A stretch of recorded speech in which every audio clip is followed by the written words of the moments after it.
జిల్లా ఇల్లంతకుంట మండలం కొత్తూరు గ్రామంలో ఈరోజు హమాలీ కార్మికుల ఒక సమస్యల మీద ఇక్కడికి రావడం జరిగింది. ప్రధానంగా చూసుకుంటే గత వారం 10 రోజుల కింద దయ్యాల బీరయ్య గారు ఈ ఒక తాడు కట్టంగా లారీ ఆ ఒక తాడు తెగిపోయి ఆ రింగ్ అనేది తల మీద పడి 4-5 కుట్లు పడి 10,000 పైసలకు ఖర్చు అయినటువంటి పరిస్థితి. ఇలా చూస్తే మేము మొన్న కలెక్టర్ గారికి కూడా అక్కడ ధర్నా చేసినప్పుడు చెప్పినాం, అధికంగా 600 బస్తాలు వేసేటువంటి రోడ్లలో 800 బస్తాలు వేపియడం జరుగుతూ ఉంది. కార్మికులకు 900 బస్తాలు వేపియడం జరుగుతూ ఉంది.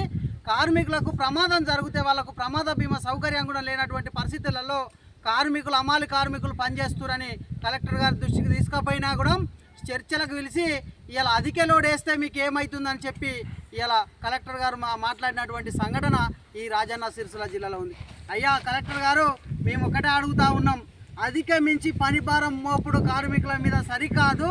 ఇవాళ వాళ్ళ ఒక ప్రమాదం జరిగినటువంటి ప్రమాదం శాస్తూ ఇలా 10,000 రూపాయలు ఖర్చు పెట్టలేనటువంటి ప్రభుత్వంలో ఇవాళ ఉన్నాం. వాళ్ళ ఒక సమస్యలు ఆలోచించవలసిన అవసరం ఉంది. వాళ్ళకి ఇలా అధిక లోడ్ వేసే వాళ్ళకు ప్రమాద బీమా సౌకర్యం 10 లక్షల ఇన్సూరెన్స్ వాళ్ళకు చేయాలి. అదేవిధంగా ప్రభుత్వ ఐడి కార్డు ఇలా ప్రభుత్వంలో వాళ్ళు హమాలీ కార్మికులు రాత్రి పనిచేసి లోడ్ చేసిపోయే టైంలో కూడా పోలీసు వాళ్ళు ఆపుతున్నారని కూడా మీ గతంలో చెప్పడం జరిగింది. ఇలా ప్రభుత్వ ఐడి కార్డులు ఇవ్వాలి. అదేవిధంగా వీళ్ళకు ఈ యొక్క హెల్త్ కార్డులు అనేది సహజంగా ఈ దుప్ప ధూళి డస్ట్ అనేది అట్లకి వెళ్ళినటువంటి దుప్ప ఇలా వాళ్ళ కడుపులో పోయి ఇలా అనారోగ్యం పాలవుతూ ఉన్నారు కొంతమంది కార్మికులు.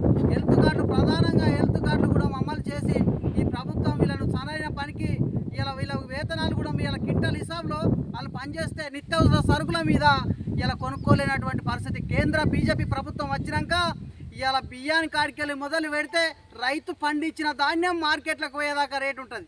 కానీ రైతు కానీ ఇలా కార్మికులు కొనుకొచ్చుకునే వడ్లను అమ్మి బియ్యాన్ని కొనుకొచ్చుకునే వరకు ఇలా 6,000 రూపాయల క్వింటల్ బియ్యం కొనుక్కున్నటువంటి పరిస్థితి ఈ తెలంగాణ రాష్ట్రంలో ఉంది.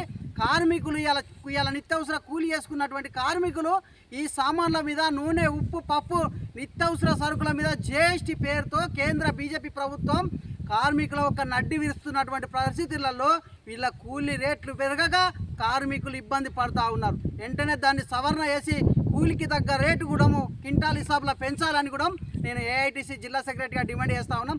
ఈ ఒక బీరయ్యకి వెంటనే ఇవాళ ఆ ఒక లారీ యజమాని కానీ ఇక ఇలా లారీ ట్రాన్స్పోర్ట్ వాళ్ళు కానీ ఈయనకు జరిగినటువంటి ఇన్సూరెన్స్లో తాడు కట్టంగా జరిగింది కాబట్టి ఆయనకు నష్టపరిహారం ఇవ్వాలని కూడా కోరుతున్నాం. లేని వేళ పెద్ద ఆందోళన కార్యక్రమం చేస్తామని సందర్భంగా డిమాండ్ చేస్తూ ఉన్నాం.